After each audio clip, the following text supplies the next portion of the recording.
தமிழகத்தில் ஓரிரு இடங்களில் மழை பெய்துள்ளது. புதுச்சேரி மற்றும் காரைக்கால் பகுதிகளில் வறண்ட வானிலை நிலவியது. அடுத்த 7 தினக்கான வானிலை முன்னறிவிப்பு மற்றும் எச்சரிக்கை. மேற்கு திசை காற்றின் வேக மாறுபாடு காரணமாக தமிழகத்தில் ஓரிரு இடங்களிலும், புதுவை மற்றும் காரைக்கால் பகுதிகளிலும் இடி மின்னலுடன் கூடிய லேசான மழை முதல் மிதமான மழை பெய்யக்கூடும். சென்னை மற்றும் புறநகர் பகுதிகளுக்கான வானிலை முன்னறிவிப்பு. அடுத்த 24 மணி நேரத்தில் வானம் ஓரளவு மேகமூட்டத்துடன் காணப்படும். நகரின் ஒரு சில பகுதிகளில் இடி மின்னலுடன் கூடிய லேசான மழை பெய்ய வாய்ப்புள்ளது.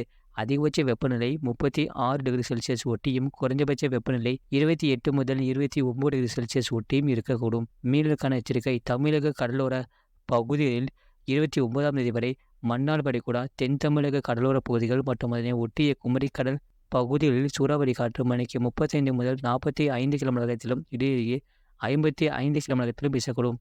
வங்கக்கடல் பகுதிகளில் வடக்கு ஆந்திரா கடலோர பகுதிகள், தென்மேற்கு மற்றும் அதனை ஒட்டிய தென்கிழக்கு வங்கக்கடல் பகுதிகள், மத்திய வடக்கு வங்கக்கடல் பகுதிகளில் சூறாவளி காற்று மணிக்கு 35 முதல் 45 கிலோமீட்டர் இடையே 55 கிலோமீட்டர் வீசக்கூடும். அரபிக்கடல் பகுதிகளில் மத்திய கிழக்கு மற்றும் மத்திய மேற்கு அரபிக்கடல் பகுதிகளில் சூறாவளி காற்று மணிக்கு 45 முதல் 55 கிலோமீட்டர் இடையிடையே 65 கிலோமீட்டர் வீசக்கூடும். கர்நாடகா கடலோர பகுதிகளில் சூறாவளி காற்று மணிக்கு 35 முதல் 45 கிலோமீட்டர் இடையிடையே 55 கிலோமீட்டர் வீசக்கூடும்.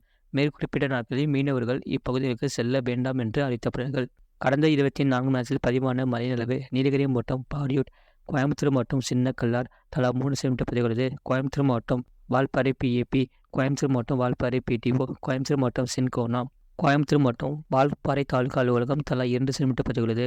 கோயம்புத்தூர் மாவட்டம் சிறுவாணி அடிவாரம், தருமபுரி மாவட்டம் ஒட்டன் சத்திரம், நீலகிரி மாவட்டம் நடுவட்டம், தருமபுரி மாவட்டம் அரூர், நீலகிரி மாவட்டம் மேல்பவானி, நீலகிரி மாவட்டம் தேவாலா, நீலகிரி மாவட்டம் கூடலூர் பஜார் தலா 1 சென்டிமீட்டர் பதிவுள்ளது.